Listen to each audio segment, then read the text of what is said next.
Kaludi, at welcome back po dito sa channel natin. So, it's nice to be back po dito sa channel natin. So, ito po, ang gagawin po natin ngayon ay mag-i-install po tayo. Pero hindi po sa house wiring. Industrial po ang i-install natin na madalas pong tinatanong sa channel natin kung paano ba mag-Y delta sa motor control. Saka saan ba ginagamit ang Y delta? So madalas po ginagamit ang Y delta control sa mga planta, sa mga motor. Kasi kapag malaki na po ang motor, kailangan dumaan po sa control na Y delta ang motor. Kasi kung Y lang, mahina po ang starting current sa Y. Kaya mahina siyang umikot. Kaya kung i-Y mo, magti-trigger yun, magti-trip ka agad yun. Kasi nakaloading yun. Nakakupling po kasi yun sa mechanical drive. Kaya hindi pwede kung Y lang. Kung naka-delta lang naman, hindi rin pwede. Kasi ang delta, mabilis po ang ikot sa motor doon. Mag-max full speed po siya. Tapos ang starting current po, mataas ang starting current sa motor. Aabot sa 2 to 3 times ang taas. Kaya kung 100 ampere yun, mag-starting yun, aabot yun sa 200 to 300 ampere. Kaya magti-trip po ang motor kapag hindi naka-design sa Y delta. So ito na po, i-install natin yung Y delta connection sa motor control. So ito na po ang gagamitin natin sa Y delta natin. So bago po tayo pumunta po sa diagram natin, kikilalanin po natin yung mga gagamitin natin. So dito po ang stop, tapos start, tapos itong 220 na breaker na magbibigay supply po sa control natin. Tapos ito naman po ang main contactor natin. Itong sa baba, ang overload protection sa motor. Tapos ito naman po ang delta, nakalagay dyan, delta. At saka ito yung main, makita mo, nilagyan na natin. Tapos ito po ang contact relay. Ito naman ang timer. At ito naman ang sa Y na connection sa contactor. So, tatlong contactor ang gagamitin. At saka nilagyan ko rin ng indicator na Y. So, dito tayo sa diagram para makita natin yung saan nakalukit yung mga gamit natin. So, itong L1 po dito na nakalagay, ito po yung 220 na circuit breaker na line 1 at line 2 dito.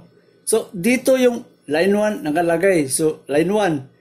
Yung line 1 dito, patungo po siya sa stop. So, yung stop dito, makikita mo, ito po yung stop. Nilagyan natin ng marking para masundan talaga. Stop. So, makikita mo dito, stop. Tapos yung stop, nakakonect doon sa start. Itong start, ito yung start natin. So, makikita. Tapos, yung start dito, pumunta po siya sa main contactor natin na aim. So, ito yung aim na sinasabi natin na main contactor. Itong E1 at saka ito po ang holding coil na supply po dito sa conductor para mag-energize. Pero ang gagawin natin, ipakita na lang natin kung saan ba nakalukit itong E1 at E2 dito. So, tanggalin ko para makita. Yan. Yan. Makikita po ang E1 at E2. Dito po, makikita ba? Yan. E1 at ito. Ito po ang holding coil sa supply sa contactor. Dito mo ilalagay yung wiring sa E1 at saka sa E2. Tapos, patungo sa overload na 95, 96. So, para masundan po natin, nilagyan natin ng number. Yung OL na overload, ito po yung overload. Yung overload, nilagay na natin dito sa line 1, line 2, line 3. Sinaksak na natin. Tapos, makikita mo dito. May makikita ba? 95, 96. May nakalagay, normally closed. Dito sa kabila, normally open. So, dito tayo sa normally closed. May nakalagay po dyan, 95 at saka 96. So, doon sa diagram, makikita mo. Tapos, yung 96, nakakonek sa line 2. So, ibig sabihin yung 96 dito, nakakonek yan dito sa line 2. Line 1, line 2 na circuit breaker na supply. Ibalik muna natin to. Yan. So, dito naman sa baba, so tapos na tayo din sa taas. Sa baba tayo, may nakalagay na 13 at saka 14. Yun po ang normally open auxiliary dito sa main ng kontakto natin. So, ipakita na lang natin. Nalagay ko kasi, tagalin muna natin para makita talaga. Ayan, para makita. Ito po ang auxiliary dito na 13 at 14, makikita po dito nakalagay, number 13 at saka 14. So, yan. So, dyan po nakikita. Kaya dito sa 13 at 14, dapat hindi ka magkabaliktad sa paglalagay. Kasi yung iba, kung pwede ba daw mabaliktad, hindi ka talaga pwedeng magbaliktad. Kasi pag ang 13, nalagay mo sa 14, a-activate yung main contactor natin. So, dapat yung 14, dito talaga nakakunik. So, makikita mo, nakaparallel lang yan sa start. Dito yung start, nakaparallel lang po. So, 13 dito, at saka 14 sa baba, doon sa kabila, nakatap dito, doon. Dito mo nakatap. So, balik muna natin to. Yan. So, dito, tapos na tayo sa 13 at 14. Itong 13 at 14, may nakalagay na NO nga, normally open. So, naka-open yan. Tapos dito sa baba, may nakalagay na PG at saka CR. Kung titingnan mo ang diagram, nakatap lang sila sa E1, dito naman E2. So madali mo siyang makunik kasi E1 at E2 lang ang kunik sa PG at saka CR. Ano naman tong PG natin? So ang PG natin, nilagay na lang natin ang PG na pilot green. Kasi may indicator tayo sa light. Ito. Dito natin ilagay. Itong PG natin na pilot light, ito po ang mag-activate. Kapag nag-start po tayo sa push button dito sa start, iilaw po ang indicator natin sa light. So gusto natin, ito muna sa start natin sa stop, ipakita po na natin kung ano bang itsura nito. Ito po ang itsura dito sa start, ayan. So, ginanon ko ang position kasi para makita po ang pagwawiring, masundan po. Kung nakaganyan kasi hindi na makita. So nakaganon ang design natin ngayon. Para makita. So, ito yung start natin. Tapos yung stop gulay region. Ito, stop. Yung stop, makikita mo sa diagram, naka-normally close. Kaya pag i-push button mo ang stop, mapuputol po yan, bababa yan dito, bababa po yan. So, mapuputol. Ang start naman, makikita mo, naka-normally open po siya. Kaya kung i-push button mo ang isang start, kaya magkukontak yan. Pag binitiwan mo, babalik po yan sa taas. So, yan ang kaibahan sa stop at saka sa start natin. So, balik po tayo dito. Balik po tayo dito sa PG. So, yung PG, pilot green. Ito yung sinasabi natin. So, dalawang linya. Kahit magkabaliktad, pagkalagay mo dito sa E1 at E1, E2, okay lang. Tapos, itong CR natin, ito yung contact relay. Ito yung contact relay. Ang contact relay po, makikita mo, 14 at saka 13. Yung 13 po dito na 14, 13, makikita mo siya, dito mo ilalagay yung wire. So, ito po, nilagay ko na lang dito yung diagram natin sa contact relay at saka timer kasi magkapareha lang po ang lalagyan sa timer natin at saka contact relay. So, para masundan na lang ninyo, nilagay ko na rin ang diagram sa contact relay natin na black ito.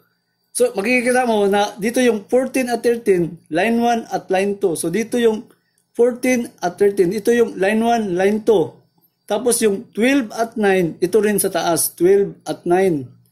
Itong 8 at 5, ito po 8 at saka 5. Tapos yung 4 at 1 dito sa taas, 4 at 1. Itong mga butas po, lalagyan po yan sa, tagalin natin para makita. Ito yung contact relay. Yan. So, dito mo ilalagay ang contact relay. Yan. So, pinakita lang natin para masundan po talaga yung diagram to. Kasi maliit po ang numbering dito. Hindi na makikita kaya nilagay ko po ito. Tapos, ang lalagyan po sa sinabi natin na contact relay sa timer natin, magkapareho po ang lalagyan nila. So, tanggalin natin para makita. Yan. So, pwede mong ilagay dito kasi magpareha lang sila. So, pwede mong ilagay rin dyan. Kasi 6 reads out lang ang contact relay at timer na ginamit natin. So, magkapareho lang. So, ibalikan natin.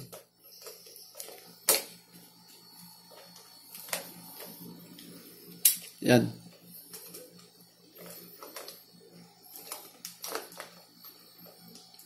So, yan ang pilot green at saka contact relay. 14 at 13 dito. 14 at 13 sa contact relay. So, nakatap lang sa E1 at E2. So, pinakita na natin yung E1 dito at saka E2. So, nakakunik yan. So, dito tayo pababa. So, tapos na tayo dito sa tatlo. Dito tayo pababa. dito sa baba, makikita mo na may nakalagay na TR, time relay po ito ang tawag dito. Yung time relay natin, na nakalagay dito na 12 at 4, dito mo makikita sa diagram na sinabi natin dito sa sakit sa timer at saka sa contact relay. So makikita mo 12 at 4, normally close. So kung titingnan mo dito sa diagram, makikita mo yung timer. So 12, dito 12, makita ba 12? At nakakonect sa 4. So 4, so normally close at saka yan 12. So yan po, madali mong masundan. Kasi mayroon din tayong diagram sa paglalagay dito sa contact relay at timer natin. Tapos, yung 4 patungo dito na Y, na iwan na naman at ito yung kontakto sa Y. So, may nakalagay tayo dito na Y. Ito yung kontakto natin. Tapos, iwan at ito, nakadaan po siya sa, makikita mo, delta na normally close. Dito sa delta na normally close, dito po yan makikita. Ito po ang tanggalin natin. Ito pong ginamit natin, ang tawag dito, contact block o extension auxiliary po ang tawag dito. So, pakita natin na tanggalin natin to. Yan. Gumamit po tayo ng extension na contact block kasi ang design sa mga kontakto natin, wala tayong contact normally close dito sa kabila. Dapat 5 ang butas. Kaso, yun ang kasi ang nabili natin na contactor na line 1, line 2, line 3 at saka auxiliary na normally open. Wala tayo ditong normally close. Kaya para makabuo tayo ng normally close, gumamit tayo ng ganito na contact blocks na auxiliary. Kasi ang purpose na ginawa natin dito, yun po ang magbibigay na interlocking. So may interlocking po tayong ginamit. Kapag nag-energize po kasi ang Y, yung Y dito sa baba, makikita mo, mag-open po ito. Kapag nag-energize. Pag nag-energize naman po dito yung delta, dito na naman po ang open. So ngayon, naka-standby kasi ang delta dito, kaya close po ang delta. So papasok po ang linya sa iwan at ito, dadaan po dito sa 60, may nakalagay 61, 62. Ibalik muna natin to. Yan.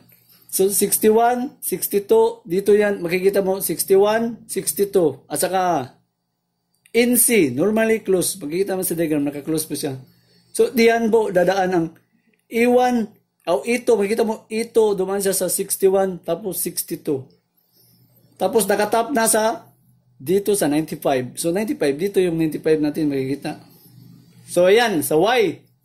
Tapos, sa baba, may nakita kang 14 at 13. Yun po ang timer natin na supply.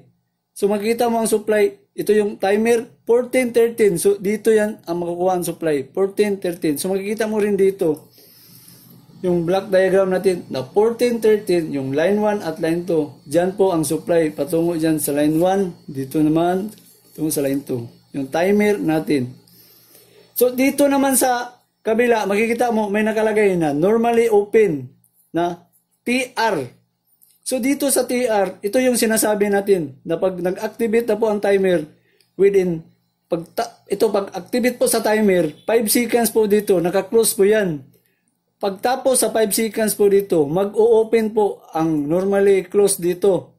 So dito yan sa baba, mag-normally close ang normally open dito kasi 5 seconds lang ang close dito. Kaya may timer kasi nilagay na 5 seconds.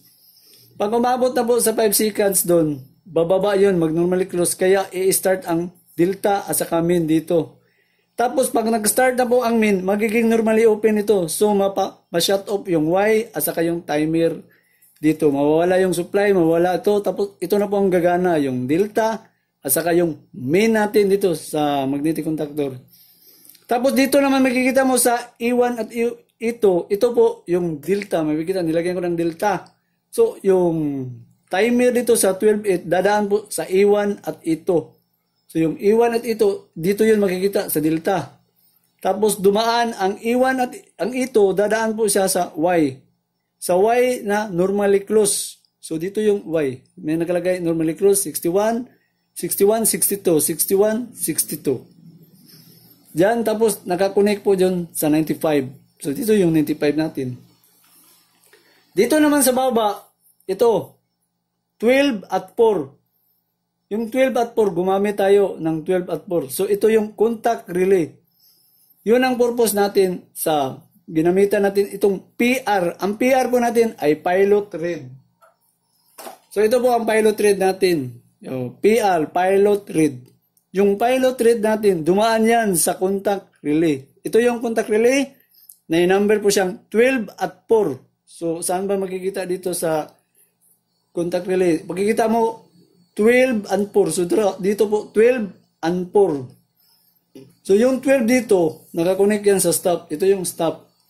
Tapos yung 4, nakakonect dito, doon po sa PR.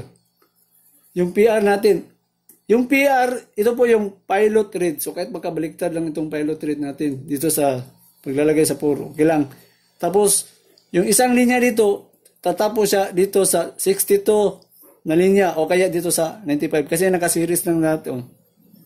So ito na po ang gagawin natin. Iko-connect na po natin doon. Magwa-wiring na tayo. Dito tayo mag-umpisa ngayon. Susundin lang natin itong diagram na ginawa natin. So dito tayo mag-umpisa sa line 1. So ang line 1 po natin, ito po ang supply na line 1 natin. So dito tayo mag-umpisa sa line 1. So tapping dito line 1. Yan, line 1. Ang line 1 nakakonek sa stop. So ito yung stop. So dito siya nakakonek. So iba dito, iba rin dito. So dito nakakonek. So dito po siya magko-connect ngayon sa stop natin. So diyan natin ilagay yung wire. Yan.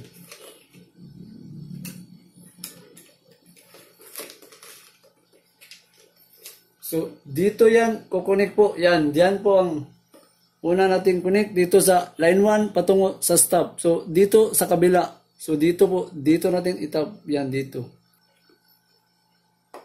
So yan, tapping na natin.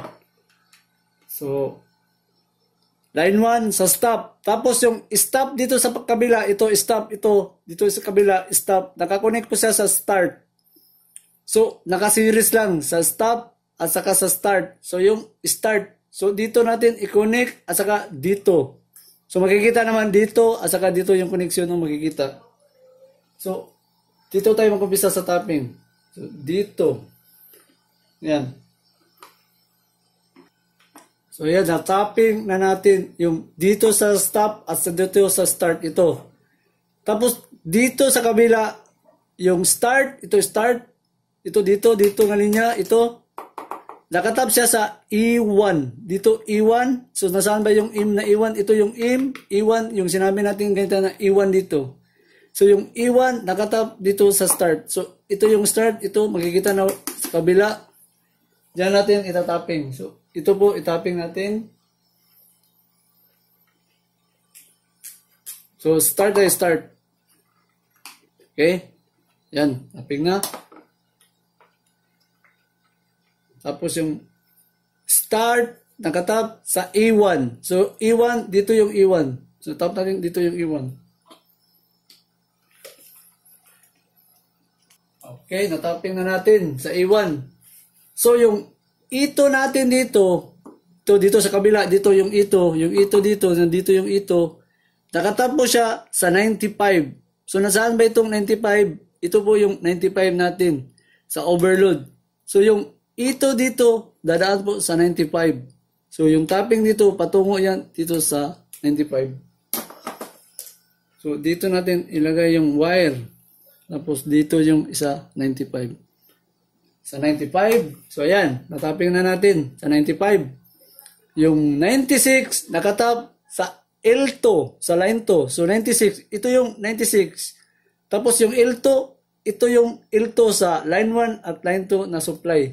So yung 96, dadaan po sa line 2. So dito yung 96, dadaan po siya dito sa line 2. So ayan, natapping na natin yung L2 sa 96. 96 L2.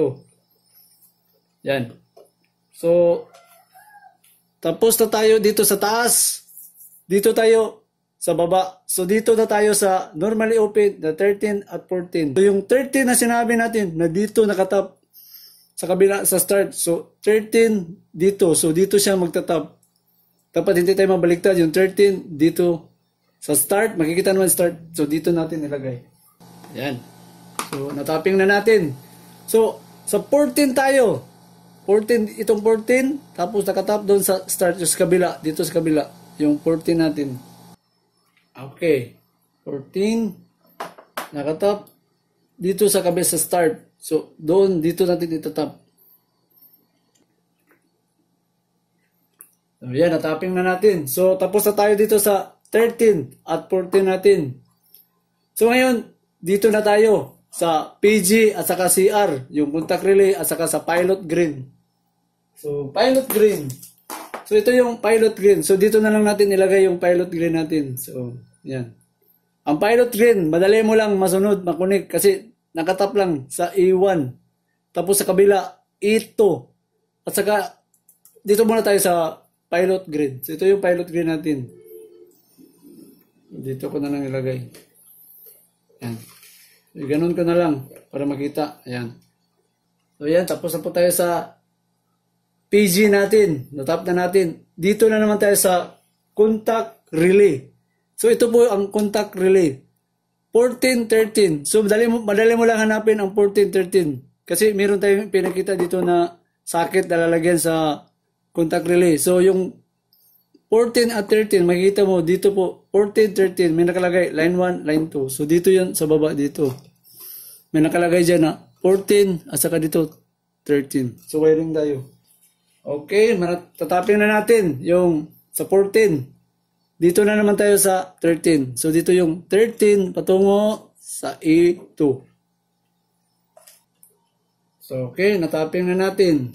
So, nataping na natin ang 14 at 13 sa contact relay. So, dito na naman tayo sa Y ngayon. Ito. Tapos na tayo sa taas. So, dito tayo mag-upisa. Nakalagay po dito, number 12 sa time relay. So, itong time relay, ito po yung time relay natin. May nakalagay. Number 12, nakatapos siya sa 14. Makikita mo dito yung timer. So, saan ba natin makikita? Ito, makikita mo yung socket na lalagyan. Ito na number 12. So, dito yung number 12. So, lalagyan natin yung wire. So, yan. Nataping na natin. So, hilahin natin para sure tayo na nataping natin. So, nataping na. Yan. So, 12. Tapos yung 4, so nasaan ba ang 4 dito? So dito 12, 4. So doon sa dulo, dito yung nakatap, yung number 4. So yung number 4, tagtataping yun sa E1. So wiringan mo natin itong number 4 dito, doon sa taas sa timer. Timer natin. 4. So yan, nataping na natin. So from number 4 to E1. So yun, for E1. Tapos yung ito doon sa kabila, yung dito, yung ito dito ngayon, nakatab sa delta. So, nasaan ba ang delta? Ito yung delta. Nakatab siya sa 61. So, unahin muna natin itaping ang ito natin. Sa 62. Ngayon, yung 62 dito naman, yun, 61. Ang 62 dito, nakatab sa 95. Makikita mo, 62, nakatab sa 95. Yung 95, dito yun, sa overload natin, 95. So, itaping natin dito sa 95. Yung 62, 61, 62. Dito yung 62. So, ayan, nataping na natin. So, medyo ganun na nating wire. So, tapos na tayo sa Y. So, makikita ba dyan dito? Sa Y, 61, 62, nataping natin sa 95. So, okay na. So, dito tayo sa timer. So, ito yung timer. Ang timer, nakalagay lang sa 4 and 13. So, supply po itong 14, 13. Makikita mo dito sa socket natin. 14, 13. So, lalagyan natin ng wire ang 14 natin. So, ang 14, makikita mo, nakatap lang. So, pwede siya mag-tap sa 12. Yan. Pwede rin siya mag-tap sa 14. So, number 14 muna tayo. So, dito natin tap. So, makikita naman, 14. So, dito yan sa kabila, 14. So, kung titingnan mo dito sa block diagram natin, yan, makikita mo, 14 po dito. Yan, makikita mo, 14, tatap na natin. 14, nakatap lang sa 12 o kaya 14. So, pwede natin itapping sa 12. So, kasi malapit lang tayo, timer sa 12. Ito, timer sa 14. So, ito yung 14, malapit lang. So, naka-connect naman yung wire sa 12. Makikita mo sa timer. So, pwede tayong mag-tap ngayon dyan sa 12. So, nandito yung 12. Tapos, ito naman yung supply sa 14. So, pwede tayong mag-tap dyan. Kasi nakakunik lang sa 12. So, dito direct na natin yan. So, yan. Natapping na natin sa 12. 13. So, lagyan sa kabila dito 13. Lagyan muna natin ng wire. Yung 13, nakatap sa delta. So, 13, natap na natin. 13, nakatap sa 61 sa delta.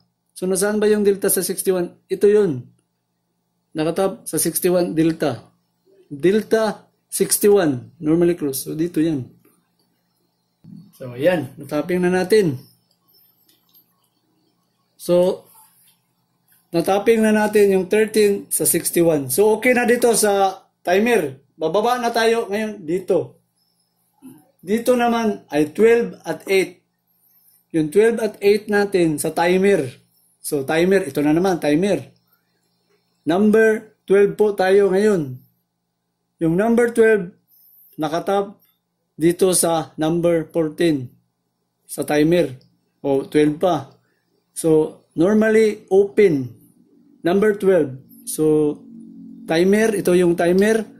Number 12, nakatap sa 14. So, kahit mag-tap tayo sa 14 o kaya sa 12. So, 12 tayo. 12 at saka 8. So, 12. Ito yung 12. So, yung 12 natin dito at saka patungo dito sa makikita naman yung 12. So, makikita timer, 12, normally open. So, yung 12 nakakonek sa 14. So, makikita mo dito yung 12 at saka 14 nakakonek na. So, wala nang problema yung 12. Kasi nakakonek na sa 14. Makikita naman dito yung normally open natin sa 12. Ito 12 nakakonek sa 14. So, ito yung 14 to 12. Makikita naman 12 nakakonek sa 14. So, nakikita naman natin ito yung 12 nakakonek sa 14. So, yung number 8 na tayo kasi nakakonek na yan. So, number 8, hanapin natin yung number 8 natin. Yung 8 na dito kung makikita mo itong diagram. So, number 8. So, dito yun sa taas. So, makikita ba dito? So, kung ito yung sinabi natin, so yung number 8, nandito yung number 8. Yung number 12, dito.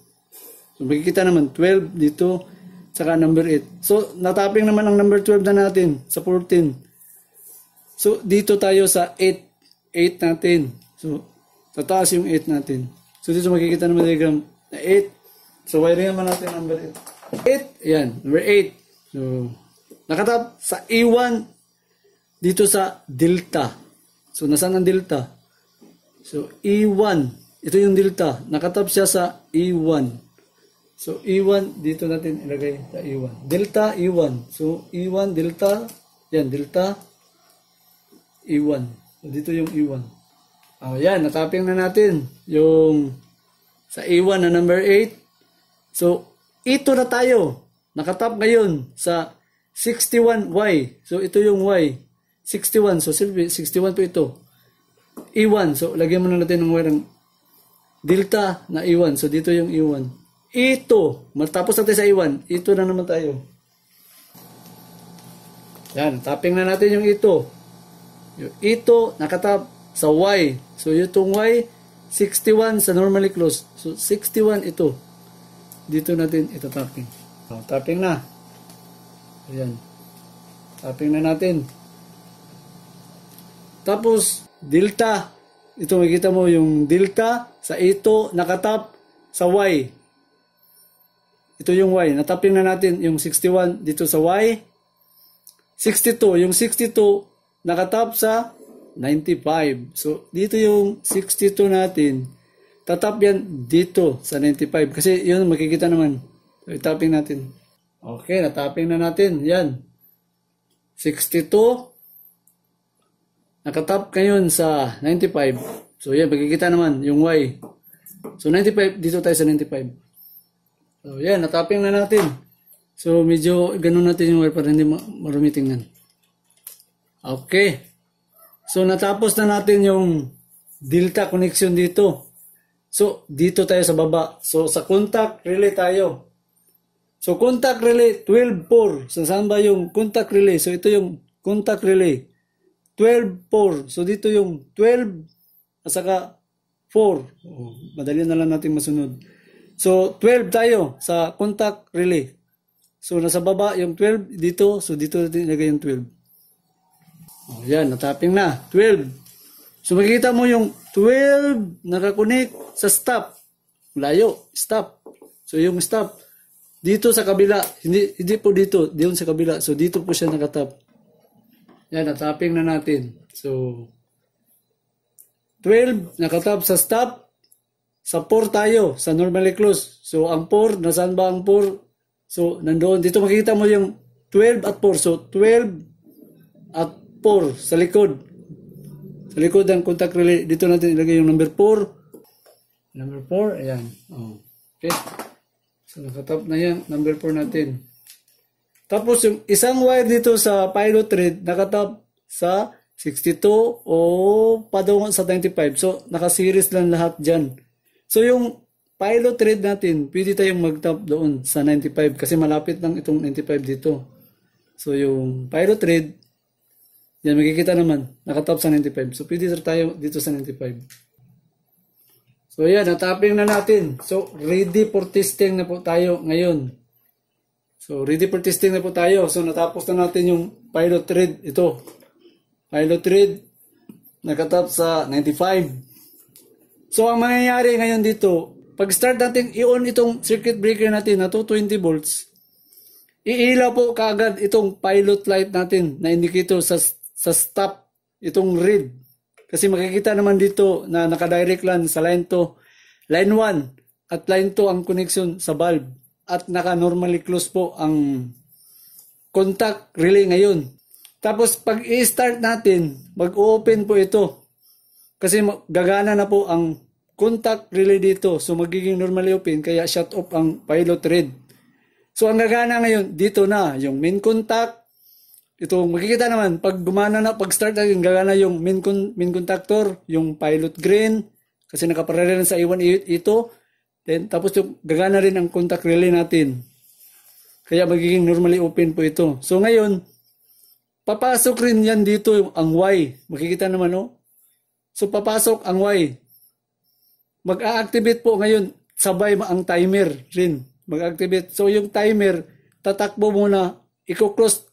Sabay po itong 1, 2, 3, 4, 5 po sila. Tatakbo po ang Y at saka yung timer. Pero yung timer nakasetting po ito ng 5 seconds. Sa 5 seconds po mag-o-open po ito. Kaya masya-shut off po ang Y at saka timer kasi yung timer dito na 5 seconds, dito yan sa baba na mag-o-on na naman kasi 5 seconds lang ang binigay na normally close.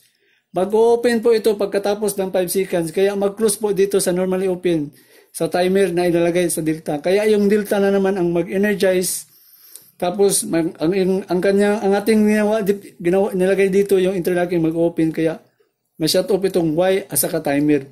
So ito na lang, delta, pilot light, mga contact relay at saka main natin. So, ang gagawin natin, testing na tayo. Una natin, ang breaker natin. Doon natin malaman ngayon kung iilaw ba itong pilot light natin. So, switch on natin. So, ayan, nakikita ba? Umilaw siya. So, umilaw na po ngayon ang indicator natin, ito, pilot red. So, stop yan sa color red. Standby. Pag i-start natin ito, iilaw tong green, tatakbo po ang Y at saka dito sa main, yung timer at saka sa relay. Susubukan natin. At 5 seconds po dito sa timer, dito yan sa delta. So, cut off yan diyan lahat. Dito na lang main dito at saka yung delta. So subukan natin. So, yan, Y, 5 seconds timer para sa delta. So, kung makikita nyo po, naka-Y pa rin. Tapos, dito, yung hindi po siya gumana yung delta natin. Kasi, napansin ko kasi yung trouble. So, i-off muna natin. May trouble po kasi nakalimutan kong lagyan ang auxiliary natin dito. So, makikita naman walang wire. Doon sa diagram, nakalimutan kong ilagay yung 13 at 14 na auxiliary. So, ayan. Nalagyan na natin ang wire. Yung 13, nakatap sa 12. So, timer. Ito yung timer. 12. So makikita nyo dito, 12. So nandito lang sa 12. Timer dito. Makikita naman 12. 12. So dito yung 12 nakatap. Okay, nataping na sa 12. Tapos yung 13, 14. So ito yung 14 sa baba. 14, nakatap sa number 8. So saan ba ang number 8 natin? So nandoon sa taas dito, 12 at 8. So dito yung 8 natin, makatap yung number 8. So yan, nataping na natin. So testing tayo muli. Yan. 5 seconds, transfer sa delta. Okay, so yun, tama na po. Kasi nakalimutan tayong ilagay yung 13%. So nakadelta na. So makikita naman dito na pumasok yung green sa contact yung dalawa. Tapos gumana na yung, so nag-shut off na yung Y natin dito. So makikita naman. So umilaw rin ang red button natin na indicator sa start. So ibig sabihin okay yun. Ito na po, pag i-stop natin ito, ilaw yung indicator natin sa stop. So ibig sabihin doon, stop na. So stop natin. So ayan, makikita naman umilaw sa stop. Tapos ipakita na lang natin kung ano bang mangyari kapag nag-overload po. So ibalik pa natin. So start. So naka-Y, pumasok yung contactor, tapos 5 seconds natin, delta. So okay, naka-delta na. So ipagpalagay natin na may trip na nangyari. So ano bang klase sa function natin? So subukan natin ipatrip ito. I-tripping natin. So, may tripping po na testing dito sa overload natin. So, para makita naman kung anong epekto sa control na ginawa natin. Kapag nag-trip po ang isang ganito na design na control natin sa Y delta. So, ano bang mangyayari? So, iti-trip natin. So, yan. Naka-trip. So, makikita mo, hindi na po nag-iilaw yung red pilot light natin. Doon malaman kung may operator po na gumagamit sa control natin, doon niya malaman na bakit hindi umilaw yung nakastop naman. Bakit hindi siya umilaw? So, ibig sabihin doon, may nangyari na overload o trip doon sa overload na proteksyon. So, ang gagawin mo ngayon dito, makikita mo ang overload natin, dalawa po ang push button dito. Itong red na push button po, ito yung emergency stop. So, anytime kung gusto mong pindutin ito, shut off po lahat ang control. Ito namang isa, para po ito sa overload o trip nga nangyayari. So ipakita na lang natin na itong para emergency stop po ito. So pakita ko sa inyo, ayan, hindi siya magpapangsyon. Kasi sa emergency stop lang. Ito namang isa, yun ang sa overload. Kasi sinubukan naman natin i-trip. So kasi pag nag-trip po ito, kahit ano pang gawin mo dito sa pag-start, hindi mo talaga ma-push button na mag-activate. Kasi naka-trip po ito. So subukan natin i-start na naka-trip ng ganyan. So, ayan. Makikita naman, hindi po siya nag-start. So, kailangan mong i-reset muli ang overload protection natin dito sa thermal. So, i-reset natin. So, makikita mo, umilaw po ang indicator sa stop. So, ibig sabihin doon, ready for activation na naman ang control natin sa Y delta. So, subukan natin i-start na naman. Ayan. Yan, naka Y, 5 seconds, delta. Ayan, naka-delta na po siya. So, ito po ang advantage. Ito pa ngayon, ito yung sinasabi natin kanina na ito yung emergency stop na gusto mong i-push button itong red. Automatic shut off po ang control sa Y delta. So, pakita natin na itong emergency stop na itong red isa dito. So, titingnan yung indicator at saka sa contactor. Yan. Balik po siya sa indicator red dito na standby, stop na po siya. Kaya itong stop na indicator natin, kapag nag-trip po ang mangyayari, madaling malaman sa operator. Kasi kapag hindi na po umilaw ang stop dito, yun ang mangyayari na may overload na nangyari o trip. So subukan natin i-trip dito habang naka-indicator siya sa red, stop. Ano bang mangyayari? So ayan, makikita naman. Nasa shut off kasi yun ang design na ginawa natin, na ginamitan natin ng contact relay po dito. So kahit anong push button mo dito, talagang hindi yan mag-start. So kailangan i-reset mo muli. So yun ang advantage na maganda nga control para sa operator. So i-reset natin sa overload. So ayan, balik po siya. So start natin. So Y, push delta po siya. Ayan, delta na. So mga Lodi, ito po. Mabuti na lang nahanap natin yung problema dito. So okay na po ito. Comment na lang doon sa baba kung may hindi po kayo naintindihan kasi medyo magulo yung wiring na sa mga ganitong paraan sa mga wiring sa Y-Delta, sa mga industrial. So hanggang sa muli mga kalodi. It's ending time na naman. Pero bago po tayo mag-shoutout po yung Y-Delta connection natin. May part 2 po yun. Kasi ang pinakita lang natin, ang control lang sa Y-Delta. Iba po yung supply, yung banking wire na ilalagay doon, ang terminal sa motor. Kaya iparto na lang natin yung pagbabanking wire sa Y-Delta sa motor control. So, umpisahan po natin mag-shoutout sa mga kaludi natin dito sa channel. So, umpisahan natin si Sir Ting Boards from Dumaguete City. Sir, mayong adlaw ni mo din na, sir, sa Dumaguete City. Si Sir Ting Boards. Ito pa, Sir Ipat Richard. Sir, magandang araw po dyan sa inyo. Si Sir Ipat Richard. Ito pa, si Sir Milvin Castellanes watching from Iloilo City. Sir, mayong adlaw ni mo din na, sir, sa Iloilo. Ito pa, si Sir Ronald Escobar from Oragon Province, Bicol Region. Sir, magandang araw po dyan sa inyo.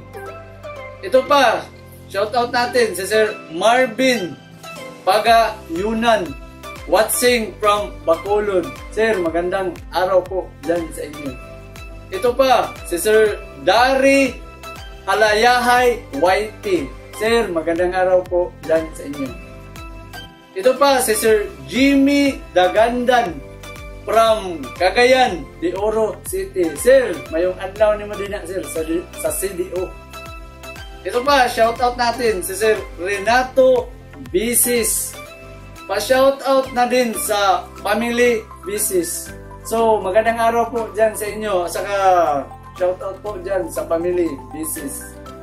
Ito pa, si Sir Juper Disinilia. Always watching here in CDO, Cagayan de Oro City. Sir, mayong adlaw ni mo din na, sir. Si Sir Juper Disinilia. Ito pa, shout out natin si Sir Richard Di Como. Sir, magandang araw po dyan sa inyo. Ito pa, si Sir Bamix TV. Sir, magandang araw po dyan sa inyo. Ito pa, si Sir PD Panuga. Magandang araw po dyan sa inyo. Si Sir PD Panuga. Ito pa, si Sir Ri Saturnino. Magandang araw po dyan sa inyo. Ito pa, shout out si Sir, ito, Balita sa Umaga. O, parang newscaster. Sir, magandang araw po dyan sa inyo. Balita sa Umaga. Ito pa, si Sir Samuel Molihon. Sir, magandang araw po dyan sa inyo. Ito pa, shoutout natin, Pinoy Vlogs. Sir, magandang araw po dyan sa inyo. Pinoy Vlogs. Ito pa, si Sir Johnny Florentino, taga Sambuanga. Sir, mayong adlaw ni po niya, sir, sa Sambuanga. Ito pa, si Sir Jeffrey Bausas. Sir, magandang araw po dyan sa inyo. Ito pa, si Sir Juban Cabs. Sir, magandang araw po dyan sa inyo. Sir Juban Cabs. Ito pa, meron pa, si Sir Elmer Trinidad Jr. from Pangasinan. Sir, magandang araw po dyan sa Pangasinan po sa inyo. Si Sir Elmer Trinidad Jr. Ito pa, the last but not the least, si Sir Isong Di Jesus Vlog. Sir, magandang araw po dyan sa inyo. So ayan po, tapos na po tayo sa shoutout natin. So, huwag niyo kalimutan pong i-like at i-share po ang channel natin. At saka mag-comment na rin po kayo doon sa baba kung may hindi po kayo naintindihan sa Y-Delta natin. At saka huwag niyo na rin kalimutan pong mag-subscribe para palagi po kayong maka-update. At magkita-kita po tayo palagi po dito sa channel natin. So hanggang sa muli na naman at saka maraming salamat po sa inyo.